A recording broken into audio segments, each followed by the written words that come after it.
Jason's actually filming for me tonight, and Jerry's our chauffeur, dropping off, picking up, so I guess I'm getting catered to now since I'm the only one left in the tag, but another good buck we had on our other spot.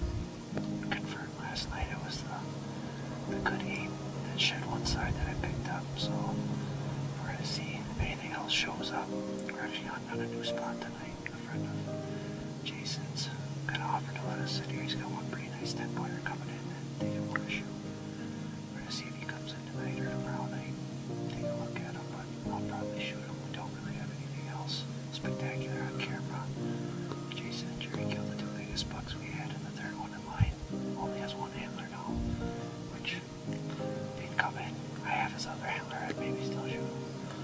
But hopefully this 10-pointer comes out tonight and we can see what he looks like. We just set this tent today and snowed it in and put a sheet over the top of it to really try to blend it in, but it's not an ideal setup, but hopefully it'll work. We'll see what happens.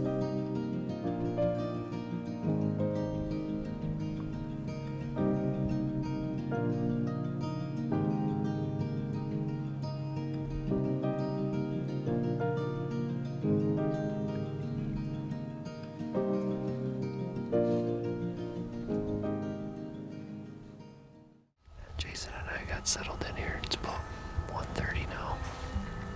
We're sitting on what we call the Hills Base. It's right where Jason killed his buck. You can actually see his blood trail yet. And up in here there's 3 bucks I'd like to see. There's a broken tine 10-pointer. He's got a broken 3, we call him. I think he's a 3-year-old. There's this buck we call him Tall and Tight, which he shed right here last night, but he's still holding one side. There's another 8 that I picked up the shed from that I have along to it, but I dropped it in the snow. And he's still been on one side too. So I kind of plan on, if one of those bucks with one side comes in and we have a match, and I might still shoot him. So I got a cool idea for a mount. I'm going to mount a shed buck. So if you see me shooting a one-horn buck, it's because we got the other side to him. We literally picked up 5 sheds today when we were running and setting spots, so we'll see what happens. We already had 3 deer trying to come in as we're setting up, so we have pretty high expectations. We're going to see a lot of deer tonight. We're kind of playing with fire with the wind. It's on here to southeast, which is kind of quartering right where they should be coming from, but I think it's our best bet, so we're going to see what happens.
to shoot a shed buck, just to do a cool mount with it.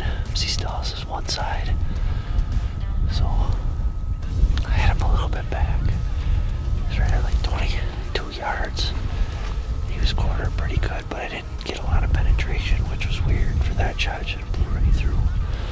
But we watched him run off, and he stopped at the edge of the woods. I'm pretty sure we watched him lay down. So we're both froze. We're gonna get down. It's always tough out here to decide if we should leave him overnight or not because the coyotes are so bad. But if it's all guts I didn't get liver, then we need to leave him overnight. See, it'll take that long to die. So we're gonna get down and get back to the truck and then make a decision. But I think we're most likely gonna leave him till morning.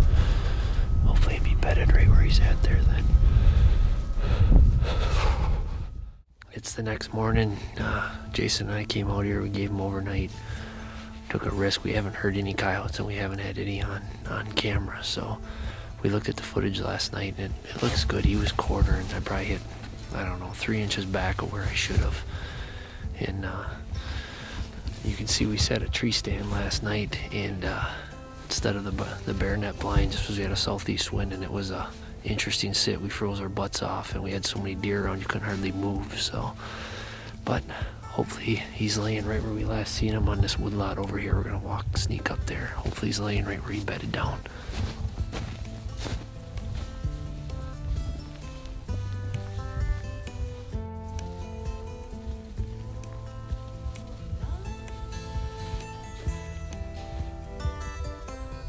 We just came across his second bed. We thought he bedded in that first wood lot, and here he went a little farther, bedded, then left that wood lot and got here and bedded. He's not bleeding very good, but that's kind of to be expected with no exit. So at least he's bedding up fairly quick within the first 100, 150 yards. He's bedded twice, so I think we'll get him here. Hopefully he's laying up in one of these tree lots.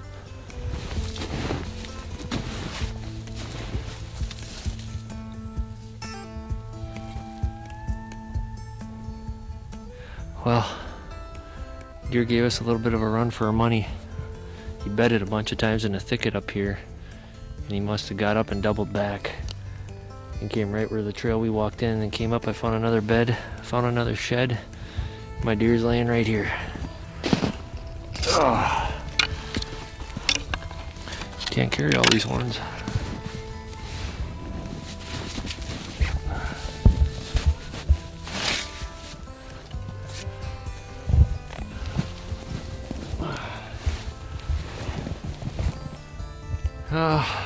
It's the next morning here, and Jason and I finally found him.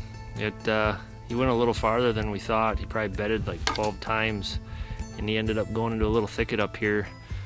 We found like 6 beds in here, then he doubled back and came back, so I looped back around and ended up finding him. And he, the side he had when I shot him, he broke this one off too now, so I'll have to reattach that one. And then I got a really cool idea for a mount. I'm gonna put that one back on and then have the other one laying and have him sniffing it. I got an idea from that one, so I kind of wanted to shoot a one-horn shed buck for a long time, but I've always wanted to have the shed, and this was the first trip that we've been able to do that. We've been watching him shed the last 3 or 4 days, and we even found 2 more sheds trailing him. I think we're up to 11 now, so it's been a fun hunt. I gotta thank Jason and Jerry for all the help. We went 3 for 3, and it's definitely a team effort. We put in a lot of work to get 3 good bucks, and Jerry shot a buck of a lifetime, so it's been one heck of a trip. And I gotta thank our wives back home too for watching the kids and letting us come out here and do what we love to do. So I'm pretty tickled pink. It was a